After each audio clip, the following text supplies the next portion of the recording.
आपके साथ अनु और आप देख रहे हैं जी टीवी न्यूज चैनल। आइए नजर डालते हैं आज की कुछ महत्वपूर्ण खबरों की ओर। गौरक्षक सेवा संघ की शुरुआत करीब 6-7 महीने पहले हुई है। इस संस्था का उद्देश्य गौ माता की रक्षा एवं सेवा करना है।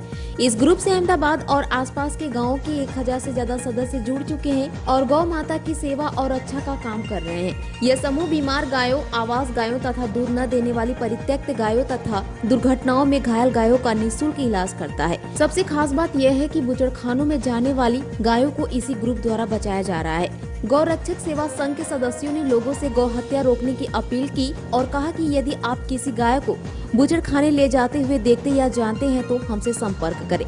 अब तक 50 से ज्यादा गायों को बूचड़खाने से बचाया जा चुका है। इस ग्रुप द्वारा किसी से चंदा नहीं लिया जाता। यह समूह नौकरी चाहने वालों और व्यापारियों द्वारा चलाया जा रहा है। फिलहाल अहमदाबाद में एक गौशाला है और 2 जनवरी तक शुरू होने वाली है। इसके अलावा 40 से 42 गाय और बछड़े गौशाला में है। हम सभी जानते हैं कि रात के समय सड़क पर विभिन्न इलाकों में गाय दिखाई देती हैं। हमने गायों की दुर्घटनाओं को रोकने के लिए अहमदाबाद और उसके आसपास के इलाकों में 25,000 से अधिक रेडियम बेल्ट भी वितरित किए हैं। पेश है अहमदाबाद से नीता लिंबाचिया की खास रिपोर्ट।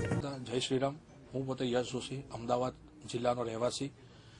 ગૌરક્ષા સેવા સંઘ એ મારું પોતાનું એનો હું અધ્યક્ષ છું અને એની સંસ્થાનું સ્થાપન મેં કર્યું છે અને આ અમારી ટીમ છે 4 જેને મેં હોદ્દા સ્થાપેલા છે। અમારે સેવા સંઘનું કાર્ય બસ એક જ છે, અમારો મુખ્ય ઉદ્દેશ એક જ છે કે અમદાવાદ જિલ્લાના અને અમદાવાદ જિલ્લાની આસપાસના ગામડામાં અને ભવિષ્યમાં ગુજરાતમાં જે ગાયો ત્યજી દીધી છે, જેનું કોઈ સાર સંભાળ નથી રાખતું, બીમાર છે, નિરાધાર છે, આ ગાયોની અમે પોતે સેવા કરવા માંગીએ છીએ અને આ સેવા કરવા મોકોનો અમને ભગવાને આપ્યો છે, તો આ સેવા અમે કરવા માંગીએ છીએ। અને આજે અમારી ગૌ માતા જે રસ્તે રખડતી જે ગૌ માતા છે, જેનો અકસ્માત થઈ ગયેલો છે, આ બધી ગૌ માતા જે અમે અત્યારે હાલમાં જે અમે રાખી છે, અમારી ઓલરેડી એક ગૌશાળા છે, એ ગૌશાળા અમદાવાદ ખાતે આવેલી છે। એની અંદર અમે આ ગૌશાળાની અંદર બધી ગૌ માતાઓને રાખી છે અને એમની સાર સંભાળ રાખીએ છીએ। આવનાર સમયમાં 2025 જાન્યુઆરીમાં અમે એક નવી ગૌશાળાનું નિર્માણ કરવા જઈ રહ્યા છે, જે એસજી હાઈવે ખાતે વાયએમસી ક્લબની પાછળ અમે એક અમારી જમીનમાં એક ભાગમાં અમે એ ગૌશાળાનું નિર્માણ કરવા જઈ રહ્યા છે। આ ગૌશાળામાં બી 400 થી 500 ગાઉનો સમાવેશ થાય, ગૌ માતાનો સમાવેશ થાય એવી અમે વિશાળ ગૌશાળા બનાવવામાં આવી રહી છે અને 6 થી 7 મહિનામાં અમે આ કામગીરી કરીએ છીએ।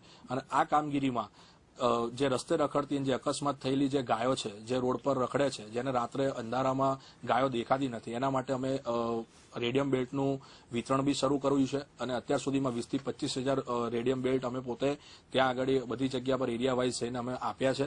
અને આવનાર સમયમાં બી એવું ક્યાંયથી બી અમને ખબર પડશે, કાં તો અમારો જે હેલ્પલાઇન નંબર છે, હેલ્પલાઇન નંબર પર કોલ કરીને અમને ખબર પડશે, તો આવનાર સમયમાં અમારી ટીમ કાં તો અમારા ટીમના સભ્યો આ પોતે જઈને એનું બધું કરી, મતલબ જ્યાં જઈને અને ત્યાં આગળ જઈને જે બી પ્રોબ્લેમ હશે ગૌ માતાનો એ અમે સોલ્વ કરીશું।